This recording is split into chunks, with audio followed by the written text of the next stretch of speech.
A sobbing wife mourns her husband's final moments after he was left in a vegetative state and shackled to his hospital bed following his alleged torture in a Chinese labor camp. He's one of thousands imprisoned for their beliefs. Some left emaciated, others with rotted and blistering skin, allegedly tortured and beaten. Now, Fox 11 is being taken inside those Chinese labor camps with undercover footage never seen before, revealing what life is like for political prisoners, filmed by those willing to risk everything. If the government knew I filmed those videos, I wouldn't be here with you. My life would be gone. And one distraught California family is fighting back. They say their loved one was tortured and killed in a Chinese labor camp almost 20 years ago. Her body still being held by the camp to this day, and they're going directly to the source to get it back.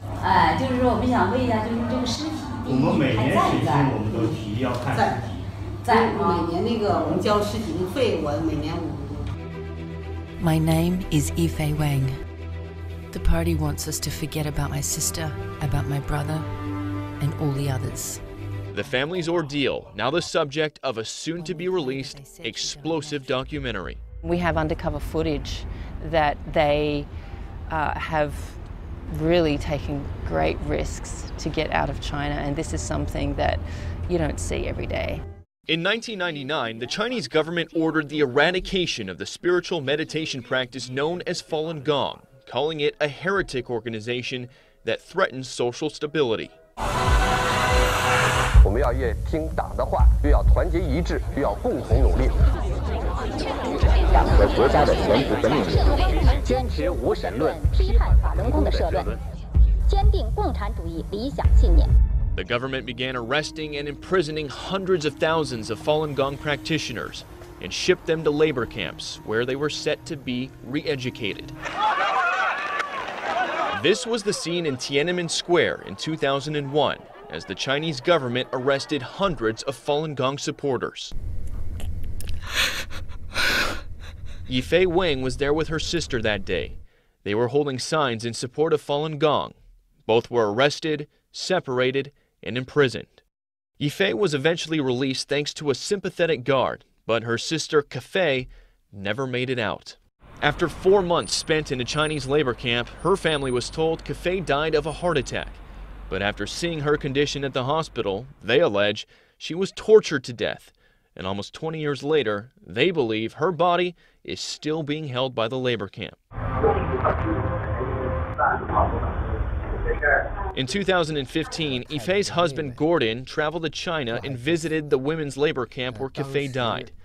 He filmed undercover video and waited an hour and a half to meet with the new labor camp director.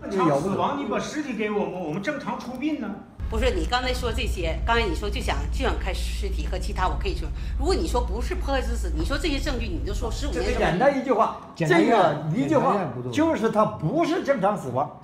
The family ended up leaving the camp empty-handed, but Gordon tells Fox 11 he will never stop trying. 最后找出来。 I wanted to get the truth out about Kefei's death, and I wanted to get her body released.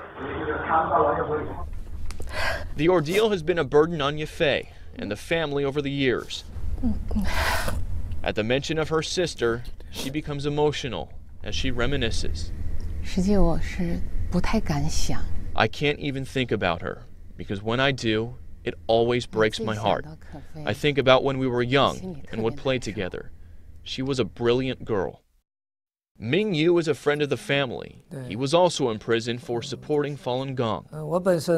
I was a very successful businessman. I had a clothing factory. I employed over 100 people. But after the persecution began, I lost my business. Yu tells Fox 11 he was able to shoot this undercover video at a labor camp he was imprisoned at by bribing a guard. He says he filmed it at the notorious labor camp during the 2008 Beijing Olympics, alleging it shows Falun Gong practitioners being forced to work extremely long hours to make products sold all over the world. He says the workers were given no breaks, and some were so exhausted they fell asleep under the very tables they were working on. He also filmed this video of a Falun Gong practitioner who he says was severely injured by guards at the camp. You can see he's shackled to his bed and underweight with lesions on his skin. If you're ever caught doing this kind of thing, videotaping the details of what's happening in these camps, you would lose your life. The Chinese Communist Party has a quota of people to be killed, and I am one of them. But these weren't the only videos Yu smuggled out of China. Using hidden cameras designed as different products, including car keys and a watch, he says he filmed this video of a dying man on his hospital bed. This is what he looked like before his incarceration for supporting Falun Gong. Yu says he was beaten and tortured in captivity. He died in a vegetative state, shackled to his bed. Kay Rubicek is a producer with Swoop Films. They're making a documentary called Finding Courage, which documents the government persecution of Falun Gong and the family's struggle to get Kafei's body back. Not someone who died naturally of a heart attack. We're talking about brutal torture. And what for? For standing up for freedom of belief, something we take for granted. Here in Los Angeles, local Falun Gong practitioners rallied to call for the end of the persecution.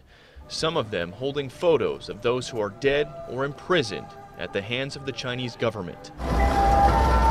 And this was the scene in New York City last week, where nearly 10,000 Falun Gong practitioners marched to also call for an end to the persecution. Some held signs saying, "Free Sister's Body," a reference to the remains of Kafei Wang. A heart attack on a 30-year-old woman is, of course, the typical lie you get from totalitarian regimes. Sean Steele serves as Republican National Committeeman of California. His wife is Orange County Supervisor Michelle Steele, whose family fled their own brutal regime in North Korea. If we're talking about China, talking about them being an adversary for the 21st century, we got to talk about their human rights record. And according to Amnesty International, that record is amongst the worst. Amnesty International has documented severe and widespread human rights violations against Falun Gong practitioners. We have documented cases of torture, inhumane practices, lack of freedom of expression. Your reaction to the video we just showed you for this story? It's unbelievable. It's almost too much for television, but it's such an important story because there's millions of people involved, but it's also personal. It's Los Angeles, it's California. It's what people in this state have been living with for years, and finally the story's getting out. If we put a spotlight on it, it might actually help save the lives of many, many people we don't even know.